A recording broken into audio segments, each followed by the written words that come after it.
On the one hand, we rejoice at the outpouring of the Spirit of the Lord.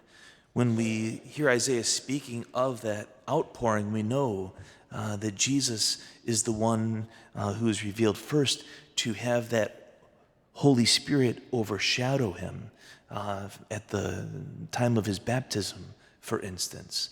And he receives the Spirit, but then he also makes the Spirit present to us. And one of the things that's so interesting about the fruits of the Spirit are the gifts that he gives. The wisdom, the knowledge, the understanding, and perhaps most importantly, the fear of the Lord, right? It even highlights that idea in this reading, the fear of the Lord. His delight shall be the fear of the Lord. And that makes me mindful of a book by Rudolf Otto. It's called The Idea of the Holy. And in that book, he speaks of the mysterium tremendum et fascinans, right? There's three words that talk about the experience that we can have of God, that he is mysterious, mysterium, he is tremendous, he's immense, he's immortal, he's all-powerful, and most importantly, fascinans, he's fascinating. On the one hand, he almost scares us away by the glory of his might, and at the same time, he invites us into communion with him because of the greatness of his love. And so when we think about the liturgy is an encounter with the holy, and we need to be mindful of that. That this idea of fear of the Lord isn't fear in the sense of being afraid. It's the fear of the Lord in the sense of encountering the depths of his holiness, his otherness, his being the creator and redeemer of the whole world. And even as we hear from Isaiah, there's this real invitation to contemplate what the Lord is inviting us to when we think of the next life.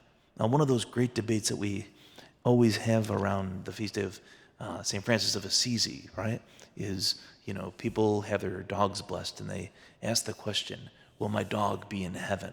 And the answer to that is always a bit of a challenging one, because on the one hand, a kind of foundational understanding of theology is that which is not assumed is not redeemed.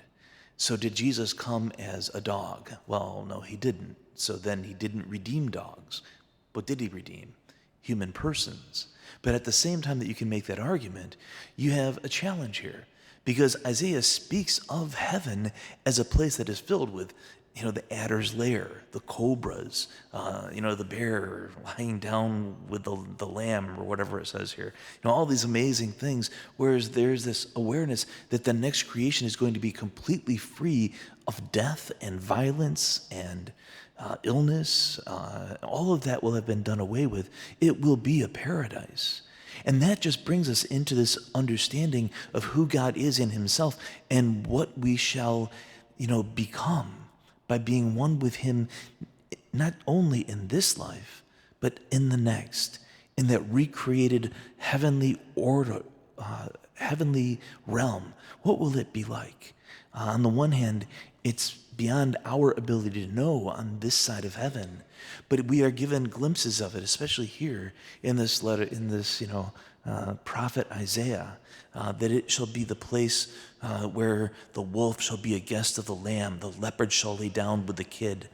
All of this newly recreated realm is what we shall inhabit, and we will inhabit it bodily. We believe in the resurrection of the body and life everlasting.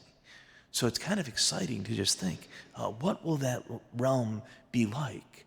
And on the one hand, I think it is always important to be mindful that it shall be filled with the glory of the Lord. And we can begin to encounter that glory even here and now through the gift of faith. Through faith, we realize that our God makes himself present here in the liturgy.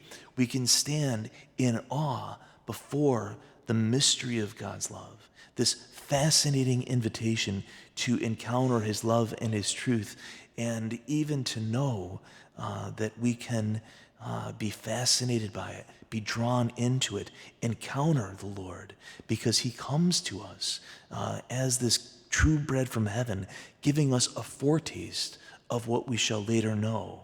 We even get a sense of that in the Old Testament, because when the Israelites are making their way through the desert, they are given that very strange manna from heaven.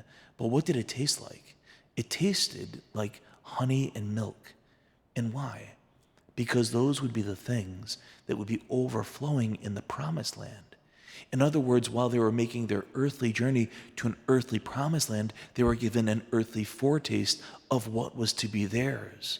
Jesus now comes to us as the true bread from heaven. And what is he doing? He's giving us a foretaste of what we shall encounter there for all eternity. And so we should be just overwhelmed by the mystery. We should be, desiring to enter deeply into this mystery and be fascinated by the love of God, who invites us into communion with himself at every Mass, so that with this foretaste of the heavenly Jerusalem, we will find the strength to continue our journey. In the name of the Father, and of the Son, and of the Holy Spirit.